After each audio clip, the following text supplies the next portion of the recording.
Sometimes life keeps you waiting, sometimes it leaves you sitting at an empty table, wondering if you made a mistake, but once in a while, just once, it sends two tiny miracles who walk right into your story and change everything you thought you knew about love, courage, and second chances. Stay with this story until the end.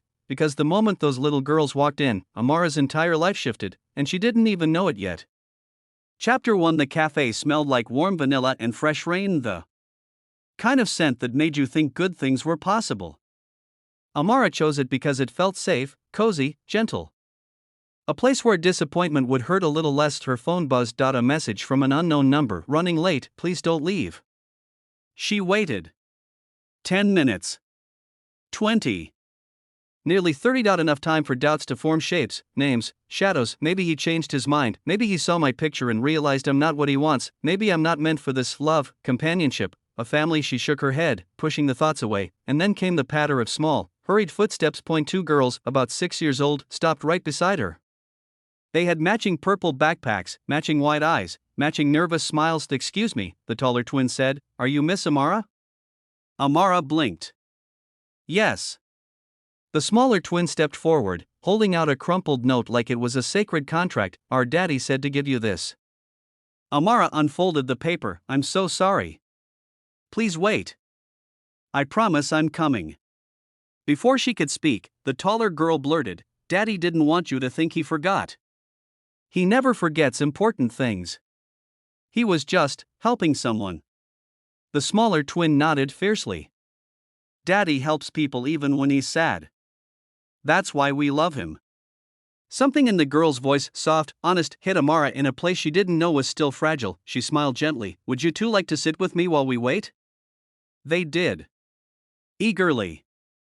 As if they had been hoping she'd ask, they told her their names, Lena and Leah. They told her their favorite colors and how they argue every morning about whose turn it is to feed their kitten. They told her, unprompted, that Daddy always tries his best. Even when things are hard.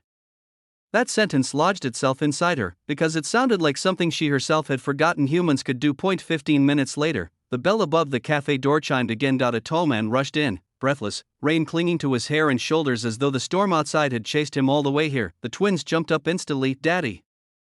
He knelt, hugging them with a relief so deep it shook him. Then he looked up directly at Amara, and her breath caught, not because he was strikingly handsome, though he was, but because his eyes held a tired kindness she recognized. A quiet strength she missed. A grief she understood. I'm so sorry, he said, still kneeling with his daughters clinging to him. I didn't mean to keep you waiting. His voice cracked, just slightly, but enough for Amara to realize this meeting wasn't going to be ordinary. It's okay, she said softly. I'm glad you're here.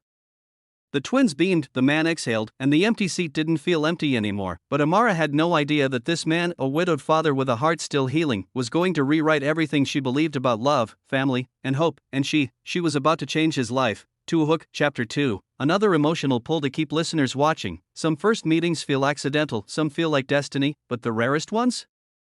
They feel like a broken heart finally finding the missing piece it didn't know it was searching for. What happened after that cafe meeting wasn't simple, it wasn't easy, but it was real, so real that it forced all three of them to face their past, their fears, and the fragile hope of starting over. Stay until the end, because healing doesn't happen in a moment, but it begins with one. Chapter 2. The rain softened into a drizzle as they sat together, the twins happily munching cookies while their father, Arab, explained, there was an accident on the road, he said.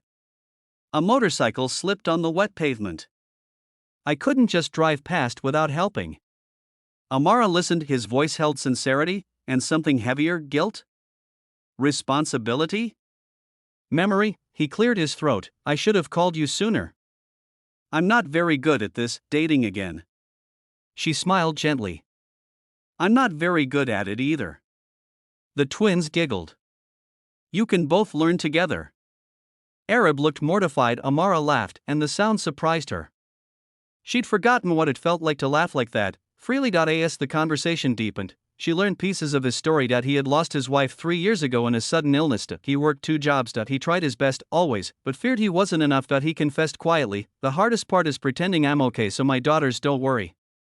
Amara's chest ached. I think you're stronger than you realize, she said softly. For a moment, he simply looked at her, like the words she'd given him were something he desperately needed. The twins interrupted, of course, climbing over him, asking if Amara could join them for dinner sometime, if she liked cats, if she liked purple, and if she knew how to braid hair. And Amara, for the first time in a long time, Said yes to everything without fear. Hours slipped by as easily as warm honey. When the cafe lights dimmed, Arab stood, looking awkward but sincere. I'd really like to see you again.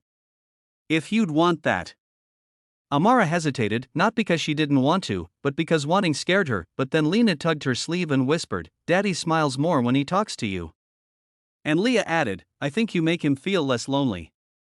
Something in those innocent words unlocked a door inside Amara that she didn't know was still locked. She looked at Arab.at, the hope in his tired eyes. At the twins, clinging to his hands, and she said, I'd like that, very much. Arab exhaled in visible relief, the twins cheered, and the night air outside smelled like the beginning of something long awaited.